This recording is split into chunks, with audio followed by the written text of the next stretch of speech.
I thank you all for being here with us today, and also acknowledge that a great deal of the work underpinning today's event has been carried out by the Everybody's Home team, and for that we are most appreciative. A bit of housekeeping before we go any further. We're recording this session to be uploaded later online. Do help us to have the feeling of all being together by leaving your video on and using the gallery view so that you can have a look at all the other people who are here with us today. And it's up on your right hand side of your screen usually.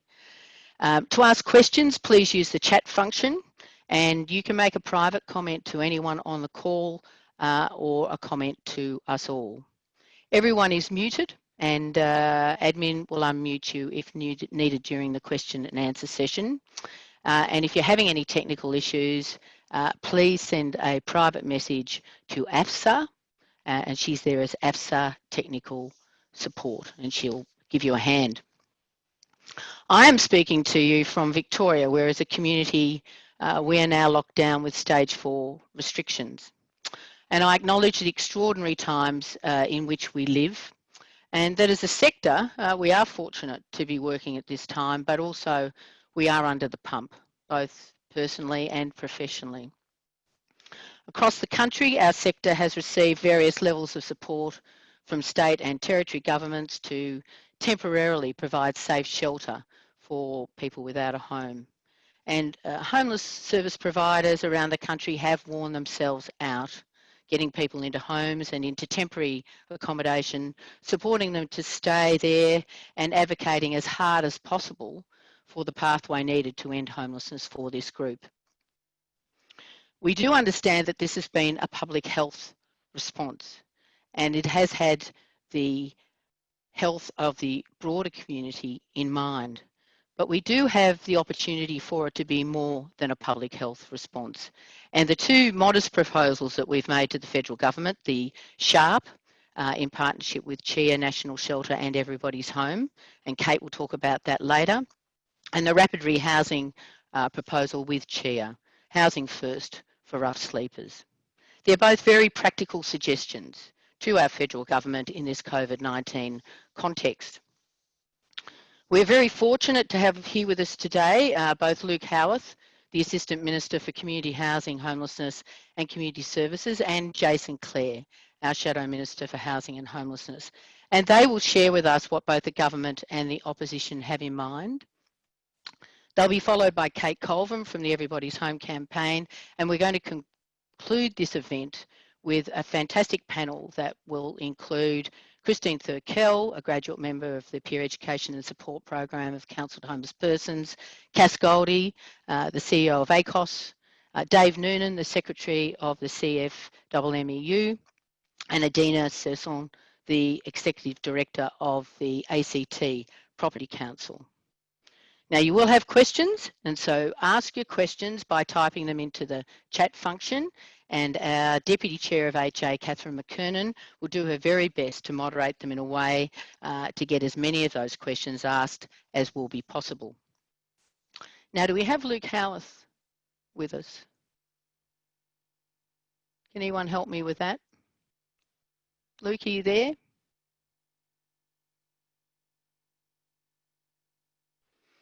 I'm not hearing anything.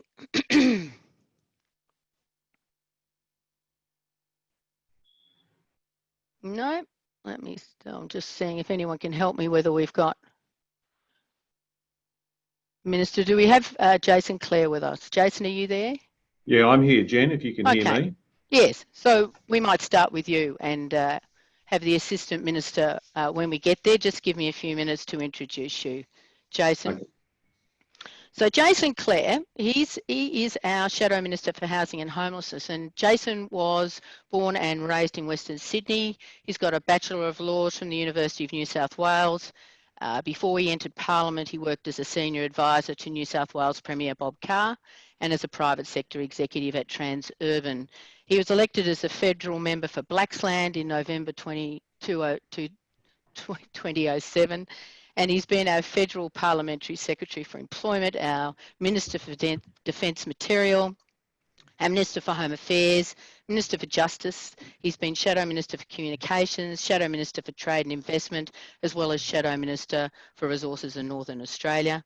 Jason is currently Shadow Minister for Regional Services, Territories and Local Government, and he's here with us this morning as Shadow Minister for Housing and Homelessness. Jason, it's fantastic to have you here with us this morning and for sharing the opposition's thoughts about ending homelessness. Well, thanks, Jenny, and thanks for all the work you've done in putting today together. I know it hasn't been easy, and can I thank Kate and all the team that are responsible for putting the research that's been released together out. It really helps to make this everything that this week should be. Normally Homelessness Week is an opportunity to shine a light on this dark problem, to try to get some much needed media attention and get some public focus on homelessness. Normally an opportunity also for politicians to sprout the usual well-meaning platitudes. But this year I think is a bit different, or at least it should be different, because if we really want to, we've shown over the last few months that we can reduce homelessness. We certainly can find a bed for people that are sleeping rough in our parks or on our streets. And we've proven that because we're doing that right now. More than 7,000 people who at Christmas time or in January, February were sleeping rough, perhaps sleeping next to an ATM hoping that the security camera would provide them with some level of protection, have been provided with a bed in a motel room or an empty hotel room. Sally Capp, the Lord Mayor of Melbourne, gave some evidence at the homelessness inquiry last week. She said that normally there's about 1,000 Australians that sleep rough in the CBD of Melbourne and the surrounding suburbs. But at the moment, 98% have got a bed in a hotel room or a motel room. And I think the key question for us, the key question for the politicians and for everybody in this combined, expanded community that wants to do something to really help, is what happens in the next few months. What happens when the pandemic ends? Do people get kicked back out onto the street, or do we find them a permanent home? And I want to thank and recognise the work that different state governments are doing here of different political stripes. There's some important work being done. I saw Dan Andrews made a really important announcement last week. That's about making sure that rough sleepers continue to be housed until April next year, and investments to provide private rental accommodation, more permanent housing for rough sleepers. But I really do think that the federal government's got a role to play here too, to show a bit of leadership. And that's why over the last few weeks I've been calling on the National Cabinet to get involved here. I'd like to think that when we get back together in a year's time, hopefully not on Zoom, but face to face, we find ourselves being able to applaud a permanent solution rather than being told or already knowing that rough sleepers have been forced back into our parks and back onto our streets. And one very practical thing that the federal government could do is invest more in social housing. As you know, that's what we did during the global financial crisis. Tanya Plibersek was the Minister for Housing at the time. I stood with her yesterday and called on the federal government again to do something like what we did during the GFC. We built more than 20,000 more social housing dwellings and repaired about 80,000 dilapidated and run down facilities, places where people literally couldn't live in. And it strikes me that this is the sort of thing that makes sense to do again, something like that. The situation now is worse than it was during the GFC. The economy is shrinking. We're in recession. We avoided recession then. We've got unemployment going up. We were told last week or the week before that there's going to be another 240,000 people lose their job by Christmas. Given what's happening in Victoria, that it'll probably be worse than that. Surely it'll be worse than that. And government assistance is going down over that same period of time. JobKeeper will reduce in size and scale. The job seeker payments expected to go down. We don't know if it'll exist past Christmas. And that means that invariably you're going to have more people struggle to pay their mortgage, more people struggle to pay the rent.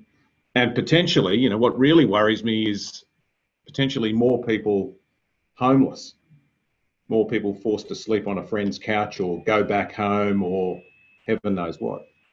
And that's why building more social housing is such a smart and common sense way to respond to this health and economic crisis. It'll save a lot of jobs. We all know the industry's headed off a cliff at the moment, and it'll help to create thousands of jobs. It's what it did during the GFC. I know it's why people are arguing for a sharp type model, because of the jobs impact it has. It has a broader economic impact than that though. NIFIC put out a report about a month ago that said that of 144 different industries across the country, the housing industry ranks number 2 in terms of its multiplier effect. You put $1 into building a house and you create $3 in the broader economy. So its ability to help the economy come back and create jobs is obvious. The data that you've put out today shows that there's a social housing shortage, not just in our CBDs or under the bright lights where we often find rough sleepers, but right across the country. No electorate's immune. Every electorate needs more social housing. As somebody who represents a seat in Western Sydney, I know it better than most. The data out today shows that the Canterbury-Bankstown area ranks 2 and 3 in terms of areas that desperately need more social housing. But it's every part of the country that would benefit from a program like this in terms of more jobs and more money flowing into the economy. And then most importantly, Jenny, as you understand, as everybody on this call understands, what it will do is help us tackle the issue that we all care so deeply about, and that's providing homes for homeless Australians. Now, on that point, I can see that Luke's joined us, so I might end my remarks there, Jenny, and hand over to Luke. Many thanks, Jason, and we'll look forward to hearing from you again a little bit on the panel. Great to have you with us, Luke. We'll go straight to you if that's okay. I'll just introduce you if you're great. That's fine. Yeah, so it's wonderful to have Luke Howarth, who is our Assistant Minister for Community Housing, Homelessness and Community Services, with us this morning. Luke is going to open Homelessness Week for us in a formal way. Luke was born in Brisbane. He worked in sales in the music industry and then bought into the family business. He was elected to the suburban federal seat of Petrie, just north of Brisbane, in 2013, and subsequently he's been re-elected twice to this seat. In that role, he has fought tirelessly for local programs and infrastructure. He's passionate about the chaplaincy program, about helping small businesses get ahead, about ensuring our Defence Force and security agencies have the resources they need to keep Australia safe.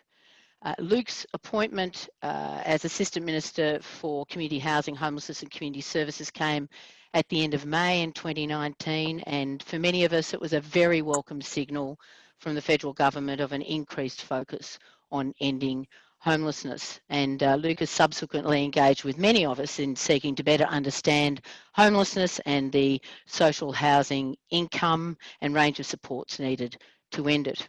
Luke, the second half of your year as Assistant Minister could certainly not have been predicted, but we're just delighted to have you here with us today, and over to you to launch Homelessness Week. Well, thank you very much, Jenny. Can you hear me okay there? I can. Great. Hopefully everyone else can as well. I had a few issues there getting on, but good afternoon, everyone. I'd just like to acknowledge the traditional owners and their elders past, present and emerging.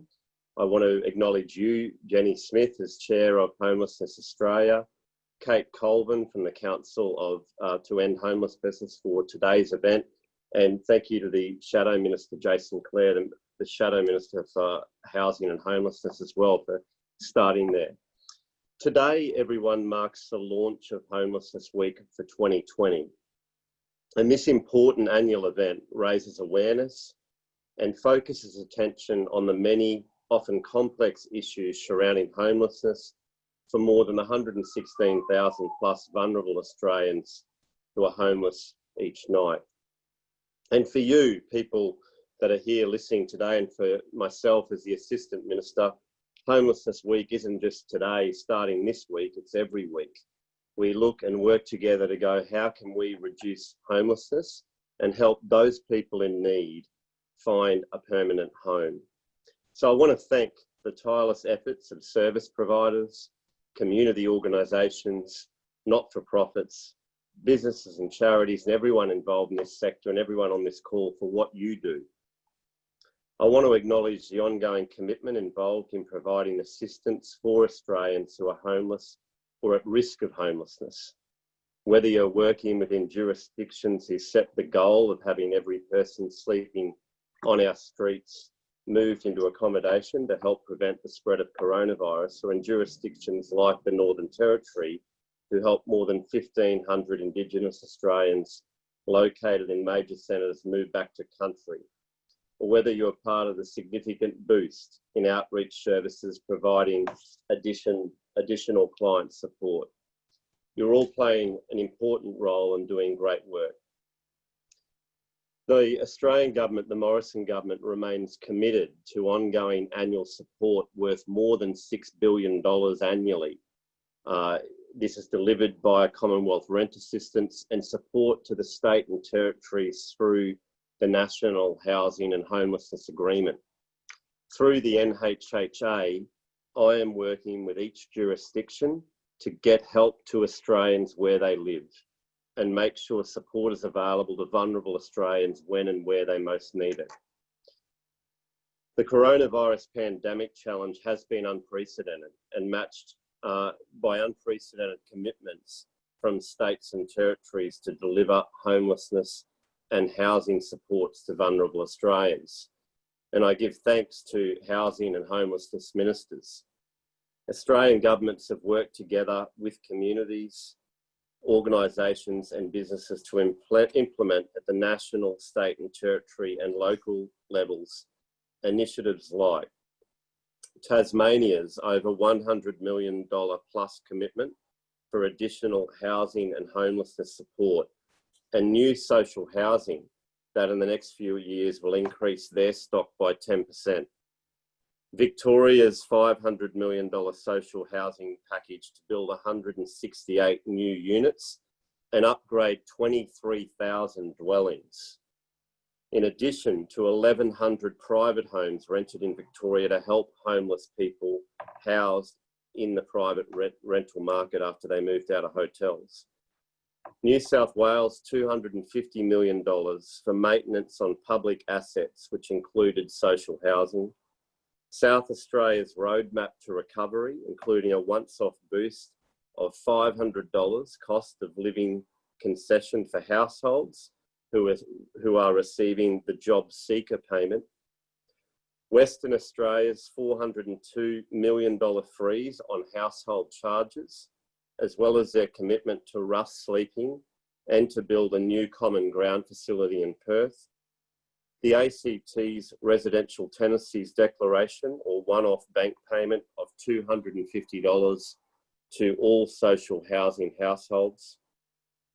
Queensland's commitment to write jointly with myself in a bipartisan way to all boarding houses to outline how to improve conditions for tenants, and their additional almost $25 million in a coronavirus housing and homelessness support package, and the Northern Territory support for Indigenous Australians to return to country. The programs and services, social services organisations deliver in partnership with governments will continue to play a critical role in supporting Australians during this difficult time. And in communication with local governments, I found they are also the key to supporting effective service delivery in their own areas, working with councils to provide an avenue for communities to have a real say on the housing and homelessness issues that affect them, with communities themselves driving local solutions. The Australian government has built a good relationship with the capital city Lord Mayors and other councils that has helped shape our ideas to reduce homelessness. The $30 million Hobart City deal provides funding to different organisations to help house Tasmanians otherwise at risk of homelessness in the greater Hobart region. And it's a good example of the benefits of close cooperation at the council level, which this deal will bring 100 new social housing dwellings in the Greater Hobart region. Last month, 6 states and territories signed an agreement with the Commonwealth to work together to examine social impact investing initiatives. And these are programs and projects involved in the private and non-government sectors with a strong emphasis on achieving outcomes where the investor is paid according to the outcomes achieved. The Minister for Families and Social Services said that social impact investing brings together some of the sharpest minds in investment with the best in social services to find new ways of tackling social problems where existing interventions and service delivery are not getting the desired outcome. Whilst the government is supporting states who are responsible for the provision of day-to-day housing and homelessness operations, state and territory governments are also responsible for other housing policies, including regulation of residential tenancies. The National Cabinet has shown remarkable cooperation between governments in response to coronavirus. I'd just like to quickly touch too on women and children escaping domestic violence, a particular vulnerable group who can find themselves homeless. The Morrison government is providing tens of millions under the domestic violence support package to support all Australians at risk of or experiencing family and domestic violence through the coronavirus pandemic. Some 130 million has been provided to state and territory governments through the National Partnership on COVID-19 Domestic and Family Violence Responses to bolster support for domestic, family and sexual violence services. And each state will direct this funding to meet the needs of those experiencing domestic and family violence, including through safer housing and emergency accommodation. There's 78 million with the Safe Places package, which 18 million over 3 years is going to continue to keep women safe in their homes initiative, which supports women to stay in their homes when it is safe to do so. The Safe Places $60 million funding for new housing will be announced very shortly as well. And I wanted to touch as well on mental health, another area that has been boosted with both additional funding and the appointment of the first Deputy Chief Medical Officer for mental health.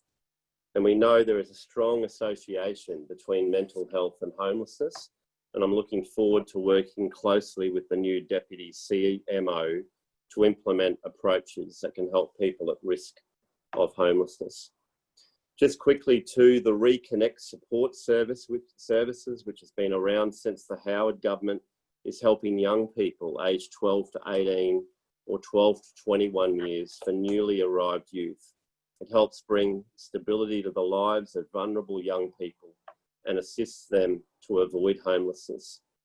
In the last 12 months or so, as your Federal Assistant Minister for Community Housing, Homelessness and Community Services, I've met with over 300 stakeholders and reached out to Reconnect providers to see firsthand how they're working on the ground. And Reconnect is assisting some 7,900 young people every year. So I'm focused on working in partnership in a bipartisan way with states and territories and councils. In addition, just ending, the Housing Minister at the federal level, the Honourable Michael Sukkar MP, has recently announced as well that in just 2 years, the National Housing Finance and Investment Corporation, or NIFIC as it is known, has issued nearly 1.2 billion in bonds, which has supported the delivery of more than 1,700 new and 5,400 existing homes built and maintained by community housing providers. And the National Housing Infrastructure Facility administered by NIFIC has had 160 million in funding for new projects approved, which will assist the delivery of 2,800 new dwellings. I want to acknowledge the role of community housing organisations and thank them for the commitment to the delivery of safe and secure and affordable housing. This COVID-19 pandemic represents a significant challenge for our community, economy and nation as a whole, and the Morrison government has responded swiftly to support Australians during this time, with a response totalling $289 billion over the next 4 years. As your Federal Assistant Minister for Community, Housing and Homelessness, I want to like to officially open Homelessness Week this year in 2020, and thank you for your participation today. Thanks. Many thanks, Luke, and thank you so much for being with us and for launching Homelessness Week for us this year, and we look forward to hearing more from you on the panel in a short while. Before we go to the panel, I'd like to introduce my close colleague, Kate Colvin. Kate is responsible for CHP's policy and strategic communications.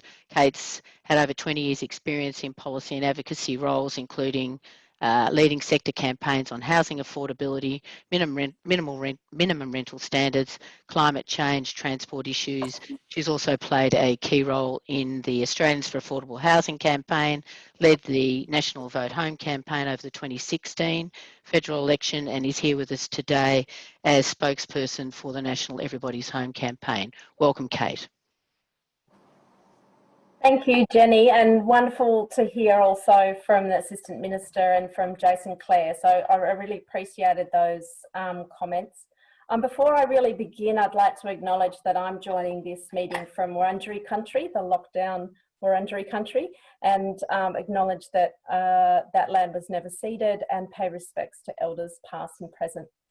But I want to do, before I get going, I want to talk to you a bit about the Everybody's Home campaign, but also talk about what the drivers of homelessness are, and talk about what we're launching today, which is some heat maps and the social housing pledge. But first of all, I want to do a big shout out to all the Everybody's Home supporters who've joined us today. It's so wonderful to see so many people here from the homelessness sector, from the Everybody's Home supporter list, as well as the Australia at Home crew who've been participating in those discussions. Because this event really is about launching a whole process of working together to end homelessness, to call on our elected representatives, and it's wonderful to see two of them here today, to do what's needed to end homelessness. So first up, I'll tell you a bit about Everybody's Home.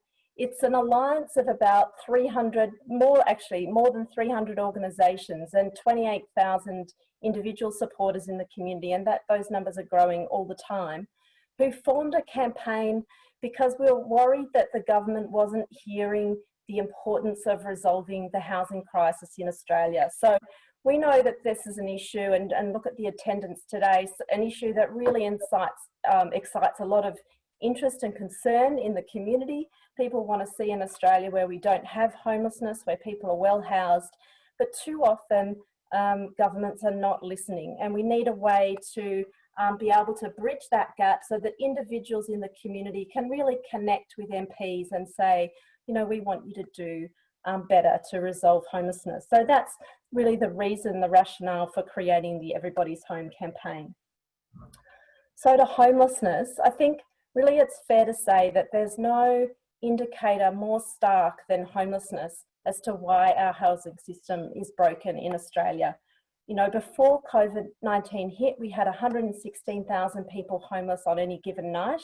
Now we've got unemployment pushing towards 10%, over 1 million unemployed, and we've also got cuts to social security payments coming at the end of September. So all of that means we're going to face an extra set of people experiencing homelessness, and consequently more demand for social housing. For years, as I think others have mentioned, for years government has said, look, we can't fix this, this is too hard. And yet, when COVID hit, that was proven to be so wrong.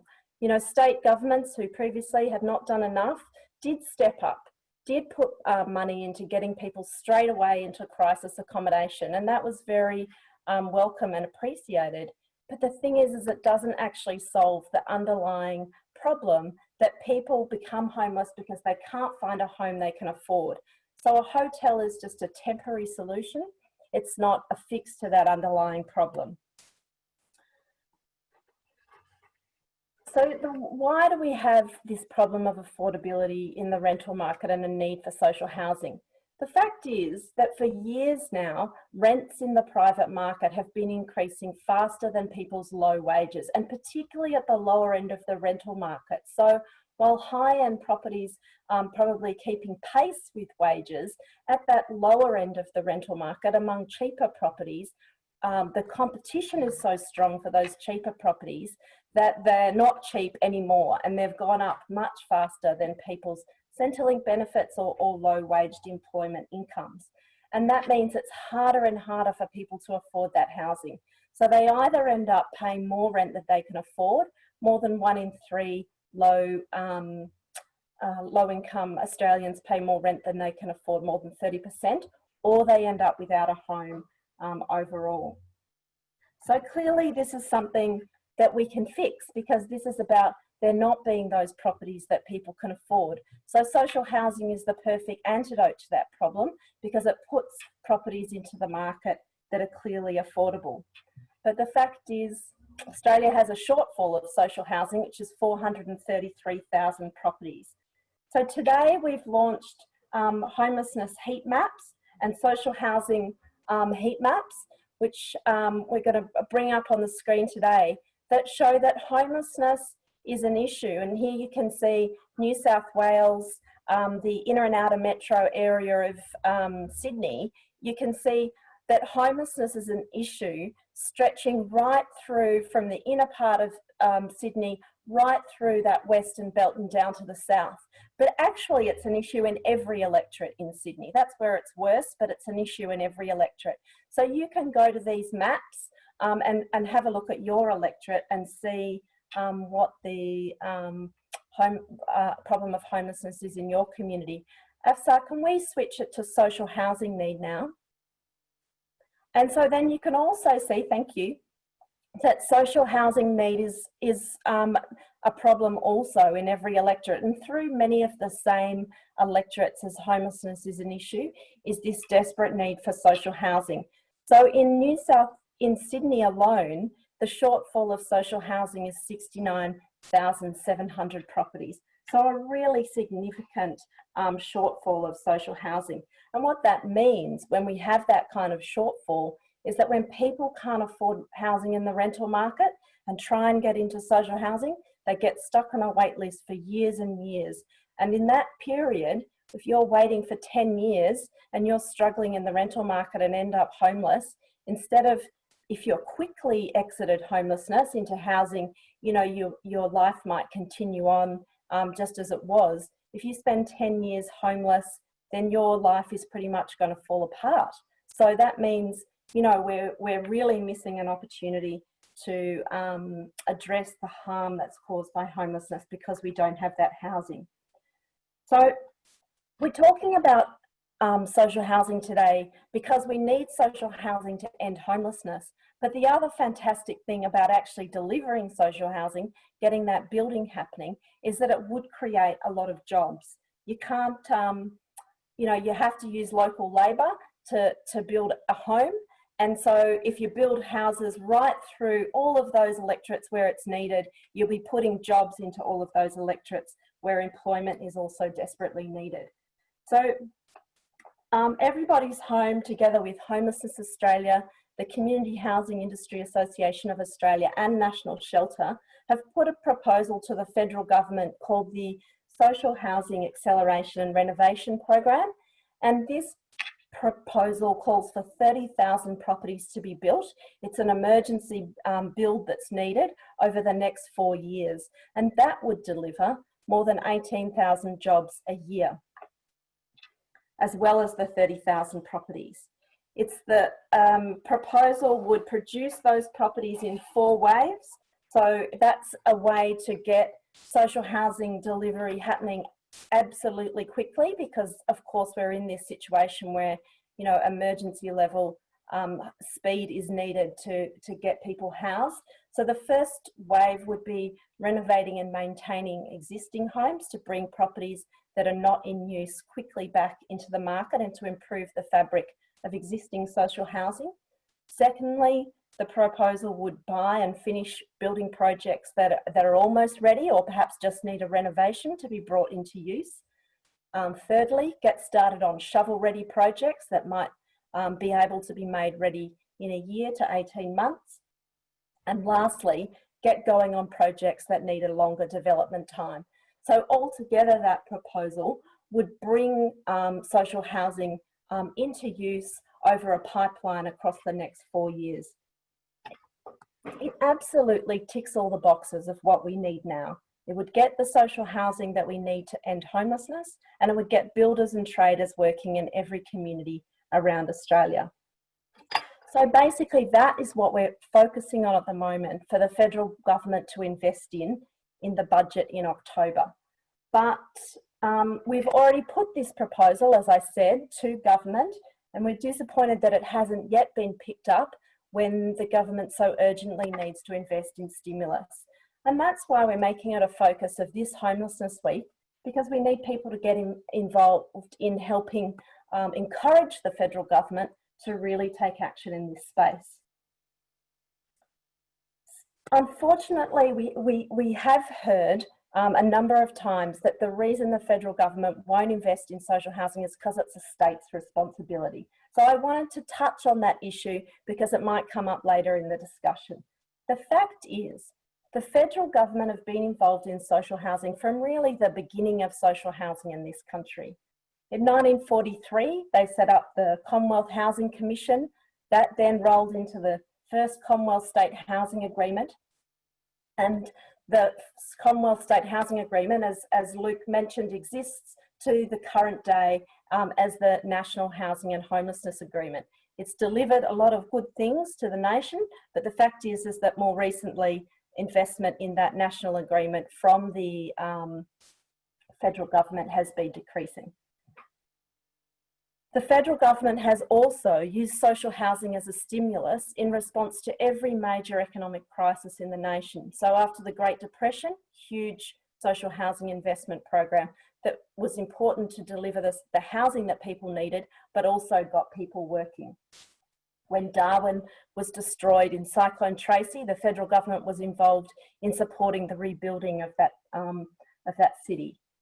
During the global financial crisis, to stimulate the economy at that time, the federal government again stepped up and increased social housing investment, and it was incredibly successful. Every dollar spent on social housing during the GFC Social Housing Initiative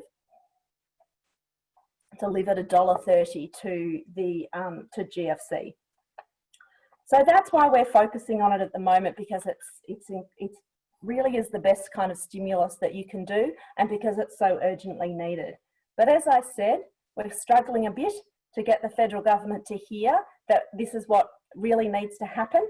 So that's why we've got a big event today, and we're asking you to all help us with that encouragement.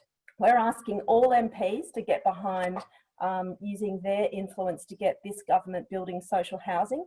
So today we're launching the Social Housing Pledge, thank you, which we're going to ask every MP to sign that social housing pledge and hold up an image saying that they support more social housing to create jobs and help end homelessness. So we'll have our 300 organisational supporters going out and visiting MPs and asking them to sign that pledge in every electorate in the country. We know that social housing is needed in every electorate, so we're hoping that every MP will get on board. We're also launching an action for every community member to participate in, because the focus at the moment is the upcoming federal budget. And so we've launched an action today, which we'll bring up on the screen, that you can take to email Josh Frydenberg and say, Treasurer, we need you to invest in social housing. So we want you to email the Treasurer yourself, but also ask your mum to, ask your friends to, ask all your colleagues to. So in summary, We need a lot more social housing to reduce homelessness. We can get this done. We've shown that we can move quickly to resolve homelessness when we want to. It'll build a better Australia. And if the government invests in social housing in the budget, we'll create more jobs as well as delivering that housing. But we need you to help us make this happen. So thanks for participating today, but I ask you also to take those next steps and sign the email to Josh Frydenberg and be active in your local community, talking to your friends, talking to the news about how important homelessness is and how important solutions are, and everybody also joining the Everybody's Home campaign. Thank you. Many thanks, Kate, and thanks for outlining the focus that we have for Homelessness Week and the action associated with this particular event. And we'll look forward to hearing more from you on the panel. So we're now off to the panel section of this event, and our speakers will stay with us, and we have an important set of additional expert perspectives to bring to the discussion about how we end homelessness in this country. So what I'm going to do is introduce each of them, the panellists in turn that you haven't yet met, ask them one question, and then once we've done that, it'll be over to the questions that you've asked through the chat function, and our trusty moderator, Catherine McKernan, will do her best to include the sentiment of yours in one of the questions. So the first person I'm going to introduce is Christine Thurkell. And Christine is a teacher, art therapist and a graduate member of the Peer Education and Support Program PESP at the Council of Homeless Persons in Victoria. Christine's a very strong advocate for improved systems access right across health and human services, including mental health, homelessness and housing, and she herself is hoping to work in community services in the near future. Christine has provided a great deal of advice to state and local governments, to our specialist homelessness sector and to the community about what is needed to end homelessness. Have I got you there, Christine? Hello, yes. Yeah, welcome. Christine, you've had a couple of times in your life when you haven't had a home to call your own. Can you tell us what difference it makes to you to now have a safe home in which to live? Oh goodness, yes.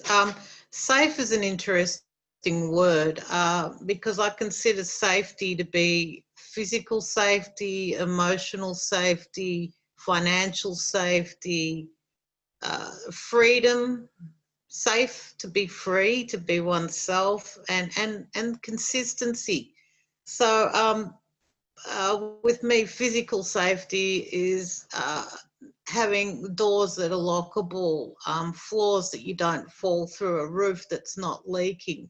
And a lot of affordable housing is like that, unfortunately, if you're going for the bottom end. So physical safety is very important to me. Freedom from mold is a big one. I share with my mother and my daughter, both have allergies, so to have a physical environment that you can actually modify as well to suit as you age, your needs is also important. And emotional safety means, you know, you're feeling safe with the people that you live with, that you know, that you love, that you can care for, that you have an attachment to, and you have that safety to connect with each other in an environment. And also you have the space to be, that would be my annoying daughter. You have the space as well to have your own place to be you at the same time. Financially, it's great to know that the rent that you're paying is not going to be increased or decreased, that you can plan for your future. And that's safe as well, because without that financial safety cap, again, you start feeling not safe. Also, there's spiritual safety, a sense of belonging, a belonging to your community, a belonging to the land and the environment that you're around. So for me, I've been able, since being housed here, I've been able to connect with my community, with my local creeks, get involved in community groups like planting trees or doing community music. So there is a lot of different things that make it me feel better being in this home. It also gives my daughter a chance to be in one place where she can develop friendships during her schooling and know that she doesn't have to move from one school to the next, to the next, to the next, which is very important for her academic abilities and what she can achieve. Yeah, there's also the mental, not just emotional, but the mental safety. When someone like me has a mental health problem, it's important to have a place where you can build up the support mechanisms around you to help start addressing those mental health issues in a safer environment. Yeah, that's pretty much it. Also, it's also good to know that you've got support around you, that you can stay in touch with those supports that you develop over time. It takes a long time to link into services when you've moved from one area to the other. It took me 5 years to get proper support services. I've only just this year found one that I've been looking for since 2010. So it's taken me 10 years to find a good support worker. But that wouldn't happen without being in a home either.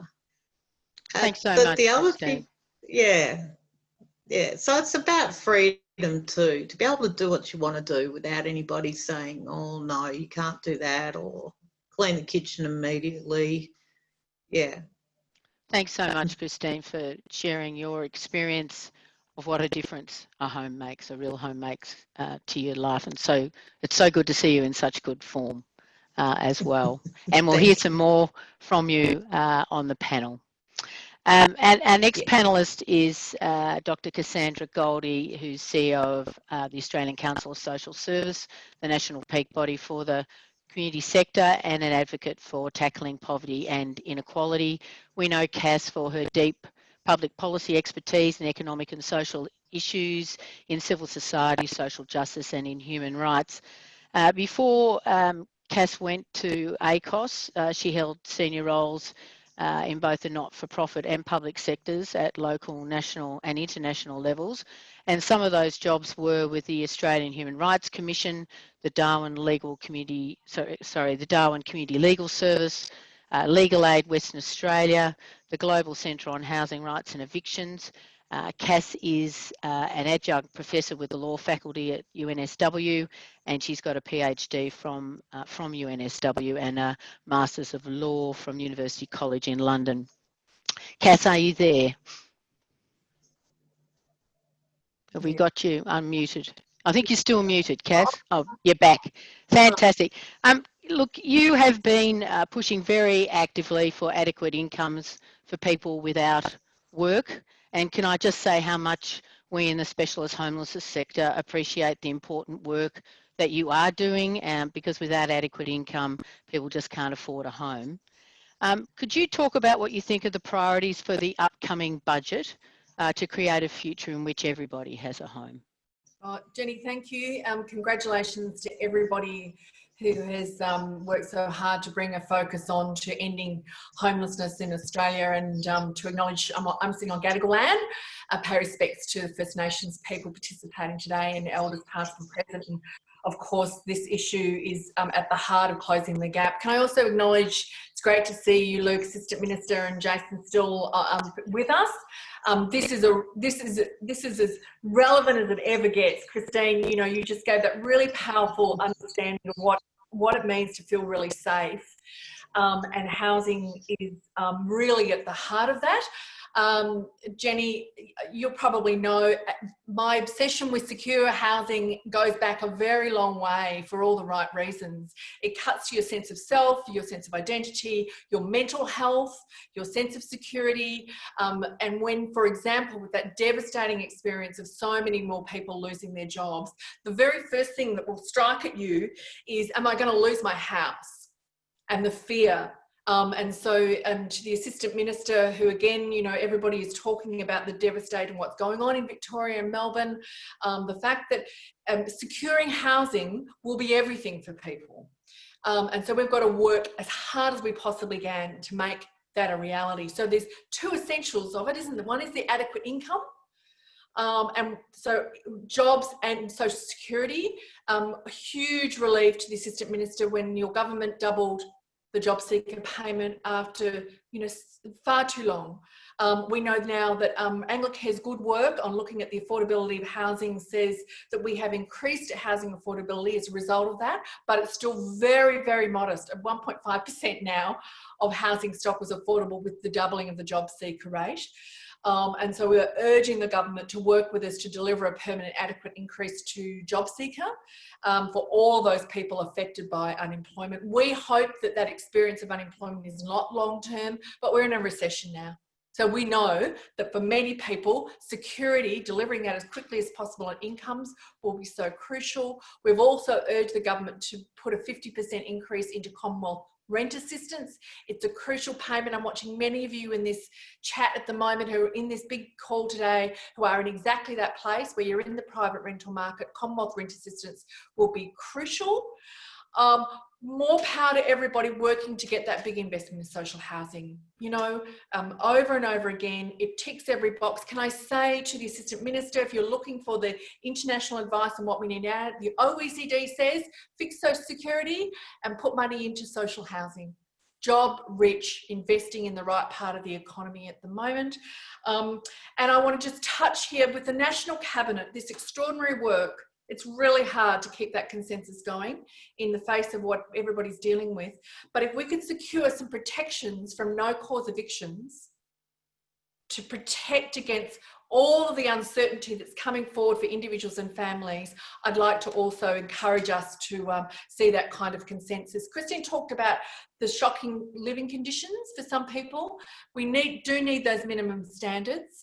And ACOS and many others have worked on trying to get the government to support some of what it means to make housing livable when you're in it, including energy efficiency, because energy bills is going to become increasingly very hard for people to cover. And a lot of that is because, you know, Christine, you're living in conditions where you can't save, you know, the energy because it's all leaking out the leaky doors, no adequate blinds, etc., etc. So I just wanted to highlight to the Assistant Minister and to Jason, this is, as everybody on this call is saying, this is doable. And it's doable with good fiscal investment, jobs-rich activity, economic, strengths to what's needed, but in that kind of heart and head, if you were serious about saving lives and about mental health and about what's needed in the face of the recession we're in now, this is at the heart of it. And so congratulations again to everybody for all of the hard work to keep this issue front and centre in the debates about what the country needs now. Thanks, Jenny. Thanks, Cass. Thanks, Cass. Thank you so much for your support today, and look forward to hearing more from you with other questions. Our next panellist is Dave Noonan, who is the National Secretary of Australia's largest construction union, the Construction, Forest, Mining and Energy Union, CFMEU, the Construction and General Division, which represents over 30,000 construction workers. Dave's worked at the union for 25 years. He became the National Secretary in 2006, and prior to becoming a union official, Dave was a construction worker. Dave's also a trustee director of CBUS, the pension fund for Australia's construction workers. He's a director of CBUS Property, which invests in Australia's building and construction industry, and also serves on CBUS's investment committee. And for his efforts, he was awarded Superannuation Trustee of the Year in 2019. Dave, do we have you there? Yes, and thanks for that introduction. Can you hear me? Yes. Dave, it really has been pleasing to see the CFMEU come out in support of more social housing. Can you tell us a bit about why this is such an important issue for your members? Yes, I can. But firstly, I too should pay respect to the traditional owners, to the Wurundjeri, Woiwurrung, Bunurong people from Footscray area where I'm sitting as I speak to you at the moment, and to all of the traditional owners. I was born on Whadjuk Noongar land, and I just want to pay respects to the elders, past and present and emerging, of all of the nations we're meeting across the country. Also, can I acknowledge Assistant Minister Howarth and also Shadow Minister who are here today, but particularly all of you that are working in the social housing area, and the many people, and I can see so many comments coming through, who are, of course, touched by homelessness, that are participating in this. It's a great forum, and I'm seeing some of those stories, and I'm moved by even some of the comments that are coming across here. Look, our union and other unions have been involved with social housing for a very long time. Some of our members and activists and some of the officials that were around when I started as a young union official, our leaders were involved with the anti-eviction movements of the 1930s and fought for decent social housing in the wake of the terrible Great Depression. They were instrumental in pushing for the post-war state federal housing agreements under Chifley that were continued through governments of both political persuasions for many, many years. But of course, we've seen a lot of underinvestment in social housing in the last few decades. So we've got a lot of people who should be in social housing who can't get it, and a lot of homelessness, and that's one of the big reasons we're here today. We've talked about this recently because, like the rest of society, the construction industry is facing a crisis, and it's a crisis imposed by a global pandemic. And like the federal and state governments and so many in the country at the moment, we're trying to pull together to do the best we can to keep people at work and keep people safe in the construction industry. And that's a really difficult task. So we've made common cause with the Master Builders Association, with other trade unions and with other employer groups and property owners in a way that hasn't happened for decades in the construction industry. So out of the sort of real challenges and adversity that the industry is facing, we are seeing some positive things. Along with Master Builders, CFMEU has called for substantial investment in social housing. And that involves, of course, state governments, but also, we believe, importantly, federal governments. Nakedly, you would say that some of this might be about self-interest, about trying to keep construction workers at work, because what we see is that whilst the industry has been able to keep working, we don't know what's going to happen in Victoria after today, because there will be announcements made by the state government. I really don't know what they're going to do about construction going forward, but we are on the edge of a very, very serious decline in building starts. Jobs will be lost, businesses and subcontractors will go under, and that is a very real reality that's facing people. There is a bit of a perception of construction workers these days being highly paid, and that's true, but it's also, in some cases it's true, but it's also a very insecure industry where employment can dry up quickly and people are employed by the day. So with the underinvestment, systemic underinvestment for decades in social and affordable housing, it seems to us, and I think it's the Master Builders Association have concurred with this, that we are at a time now where we can both do something to deal with those massive waiting lists which exist right around the nation, but also stimulate the economy. You've heard previously Jason Clare talk about the multiplier effect of the number of jobs that run through the economy from construction, and that's in manufacturing, it's in planning, it's in architecture and engineering, all over the place. But we just think that the time is right with interest rates being low. Before I finish, I just want to talk about another policy piece. You've identified that I'm a director of an industry super fund, CBUS, which is a $50 billion fund that's putting money aside and trying to invest money for the retirement security of 700,000 Australians, most of them in the construction industry. Now, CBUS has invested in housing for many years and in property development for many years, but most of it's been in high-end apartments and in offices because that's what's been necessary to get returns for our members, which is the primary thing that superannuation funds exist for.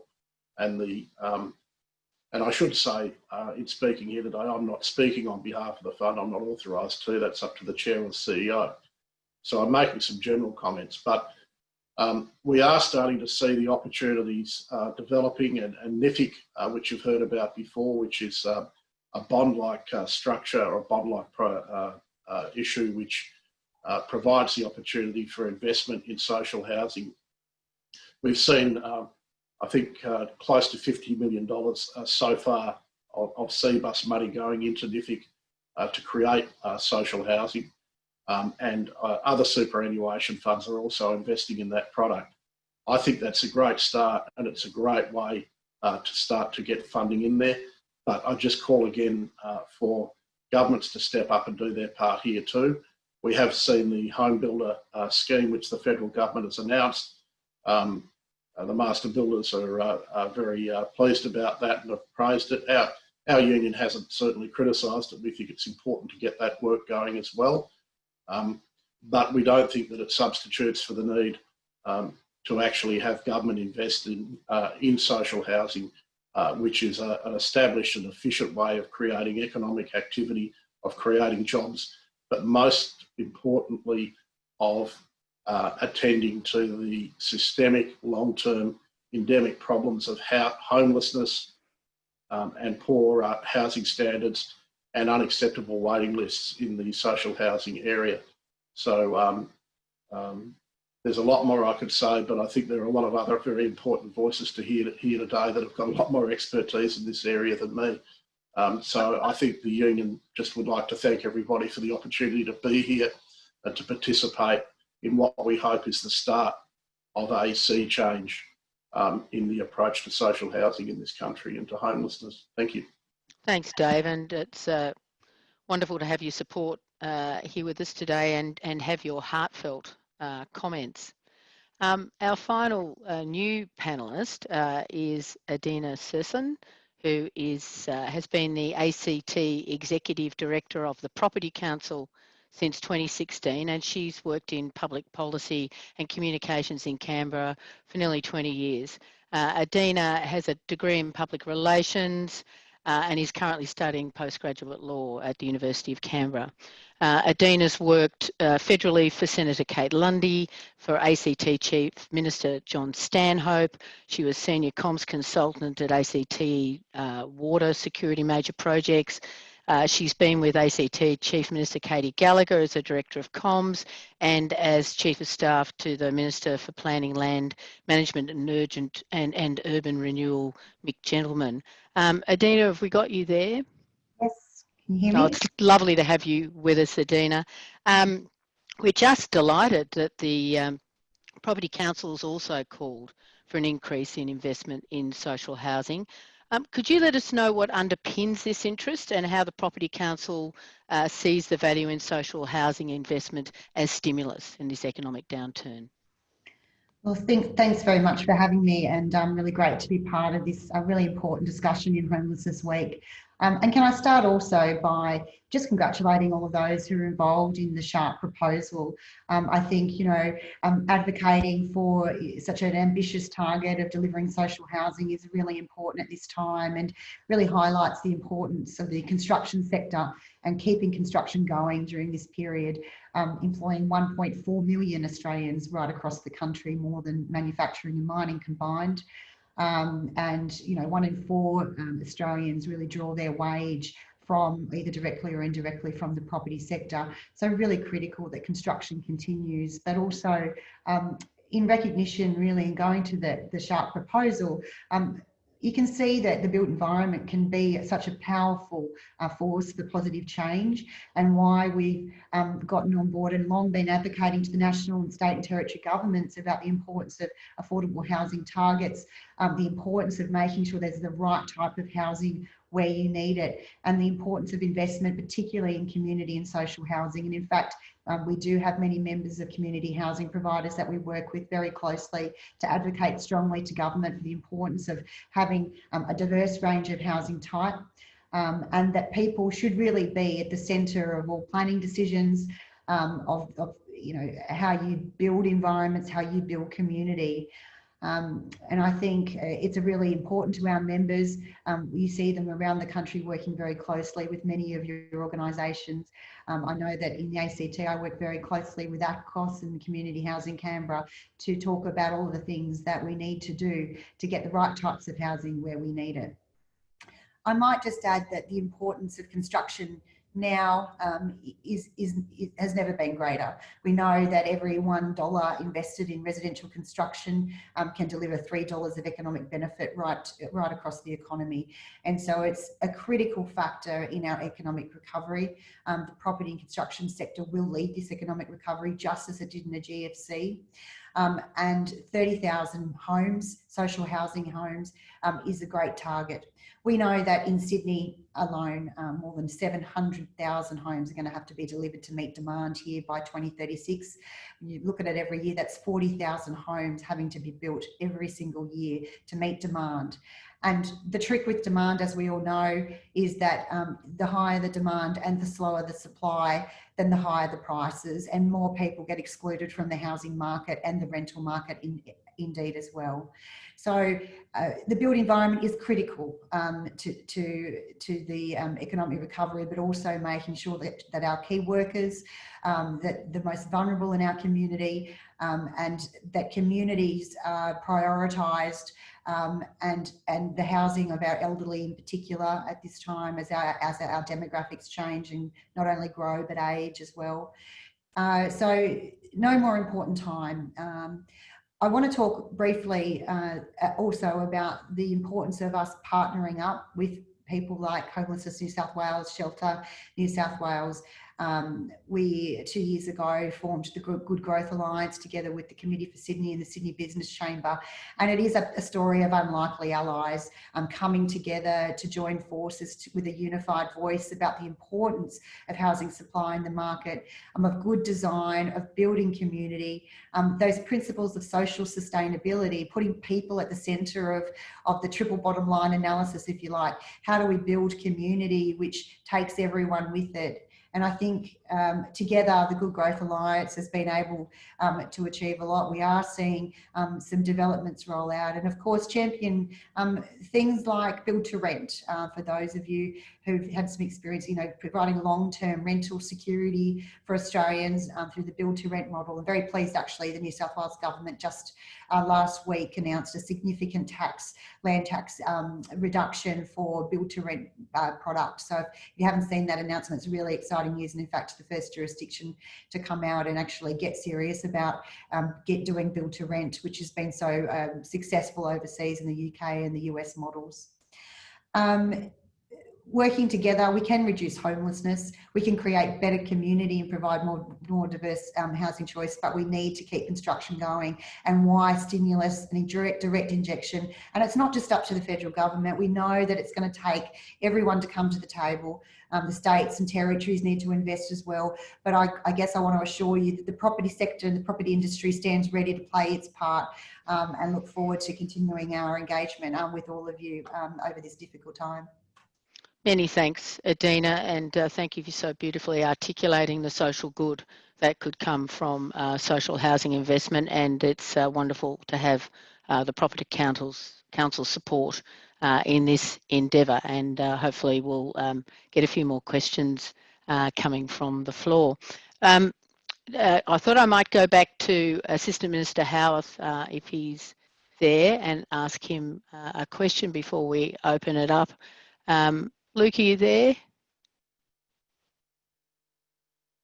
You might be muted. We might need a... Yeah, I'm here now. Oh, that's fabulous, Luke. That's Luke. Yeah.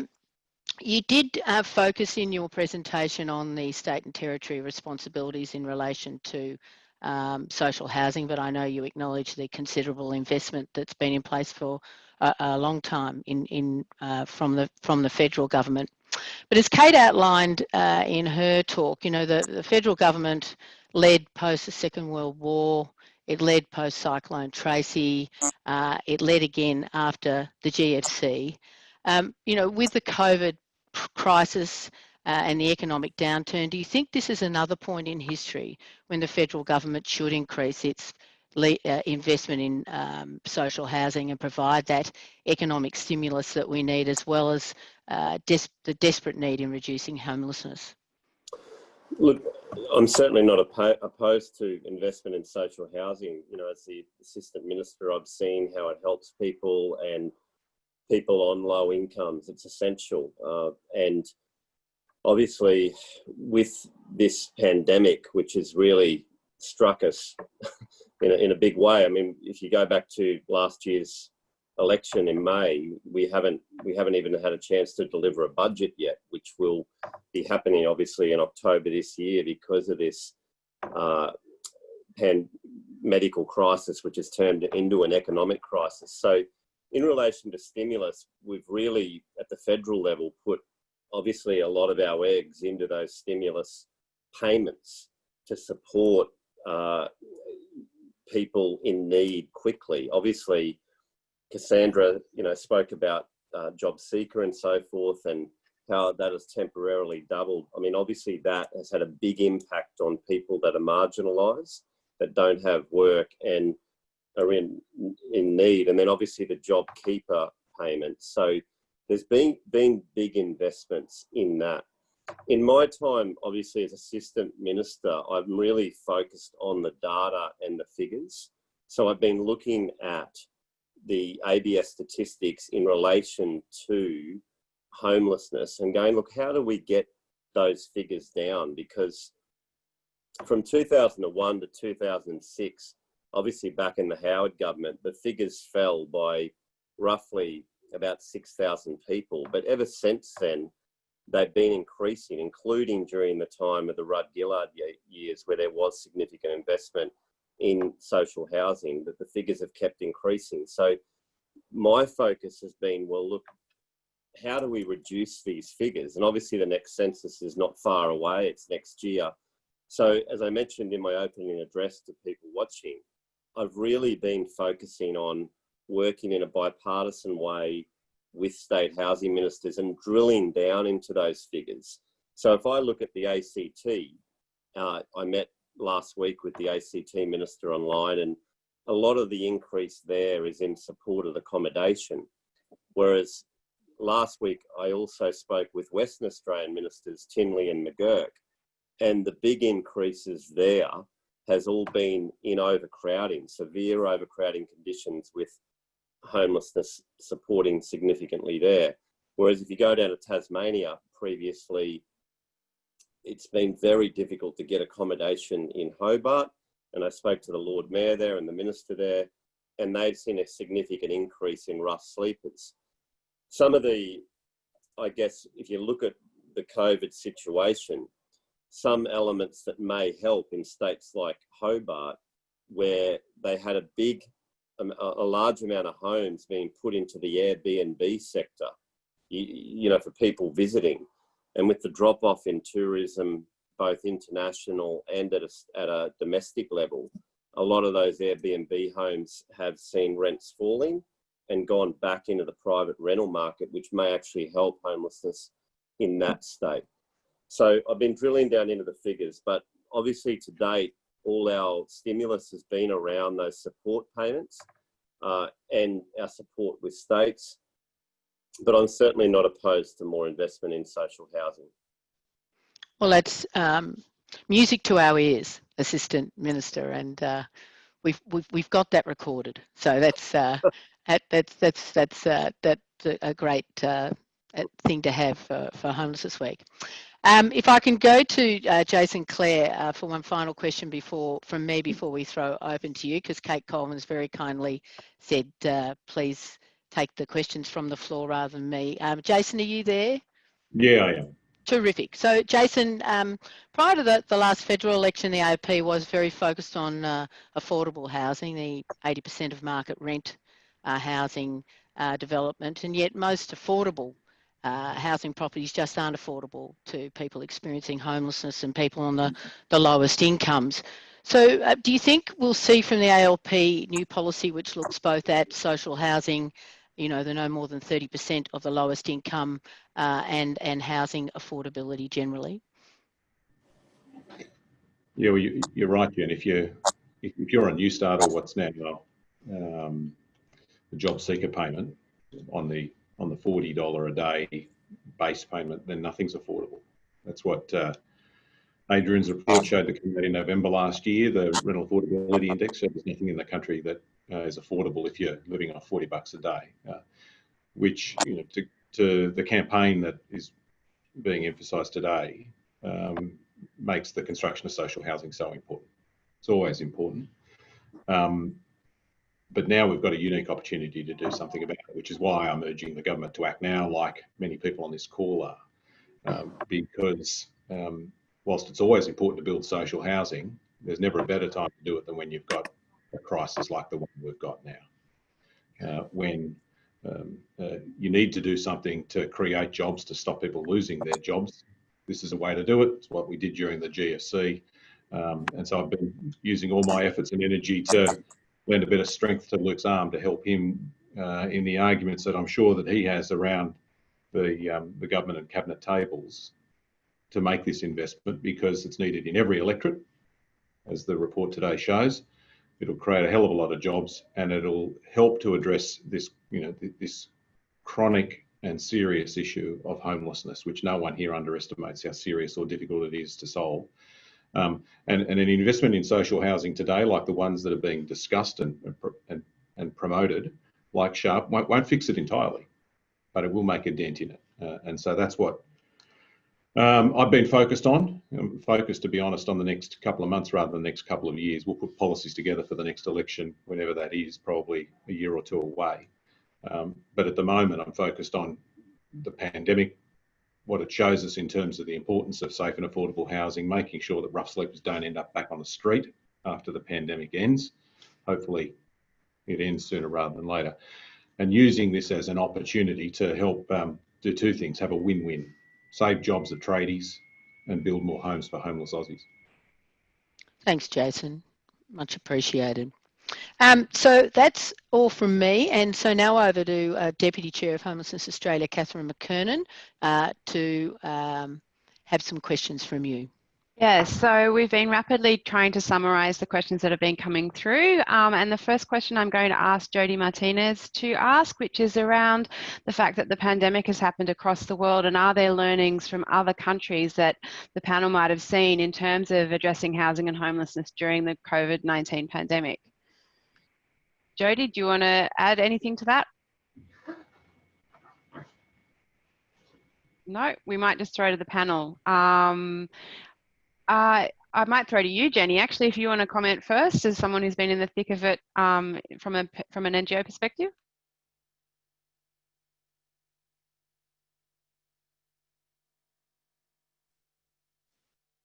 No? Does anyone else want to make it? Oh, Jenny, you're on. Sorry, I was just having a few technical problems. Sorry, the question was? Learnings from other countries, given we're all responding to the pandemic in terms of housing and homelessness. What have you seen that we could be learning from other countries? Well, I think we've learnt that the countries that have a systematic approach to housing people right across the board, from not just the top end of society, but people on lowest incomes, are doing better in this circumstance and are not having the huge expenditure that we're having to do to keep to make the health of our community safe that we've had to invest in, and are better placed with social housing, even with a little bit of redundancy in there, to be able to meet the post COVID economic downturn. We're not in that circumstance. So like Europe, particularly Finland, from that part of the world, and we are not in that situation. We were, turning away 250 people a day from our homelessness services prior to this, the massive shortfall of social housing. So we've got no resilience, no redundancy in our system. Thank you. One of the comments that's been made in the chat too is that homelessness affects a whole range of people, including women and children escaping domestic and family violence. So David Fisher, I think you had a question for the panel regarding funding for housing specifically for women and children escaping domestic and family violence. Well, thanks, Catherine. And can I thank Minister Howarth and Jason for joining today's meeting and the support that they're providing.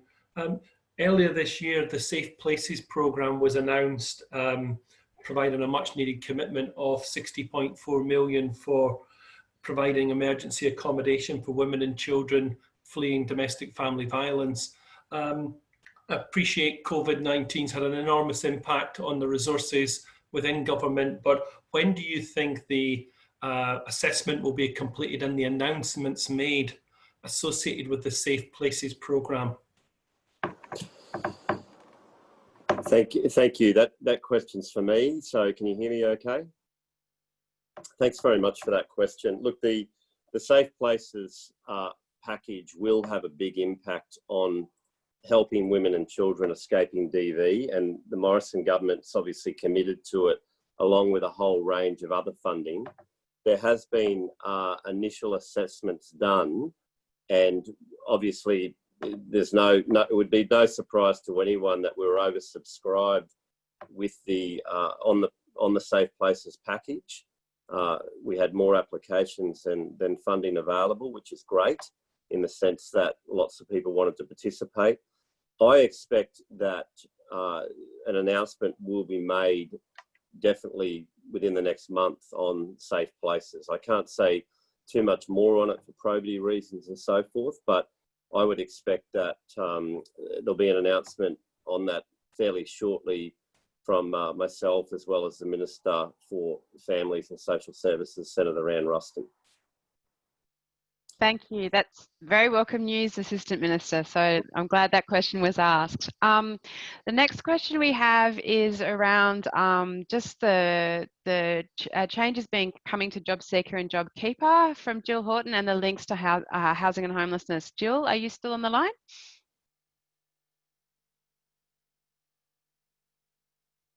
Yes. Hi. Thank you. I am someone that's actually experienced homelessness for 6 months with a 4-year-old son living in a van, and luckily was able to find, after that time, a place that I've been living for 7 years actually. And I've been able to, in Port Macquarie, control my rent, and my landlord has kept my rent low. But my rent is over 40% of my job seeker payment. I've become unemployed this year, and my rent assistance is $115. I'm not concerned about myself. I am concerned about other people that on the 24th of September are going to have a $300 cut in their job keeper and their job seeker payment. What will people do? They will end up not being able to pay their rent, is what they'll do.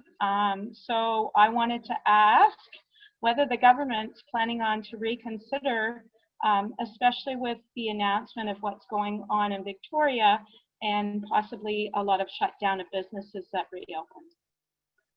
Thank you. So is there anyone from the panel? Assistant Minister, you're okay, great, thank you. Well, look, happy to just say on that one, firstly, Jill, thanks for being here today, and I'm glad that you're housed now, and 6 months living in a van with your son would have been incredibly difficult, I'm sure, and I'm pleased to see that you're going better now. Obviously, the job keeper and job seeker payments job seeker was obviously temporarily increased, And that will remain in place definitely till the end of September, in line with what Prime Minister Morrison committed to. You're right that it does reduce from October onwards.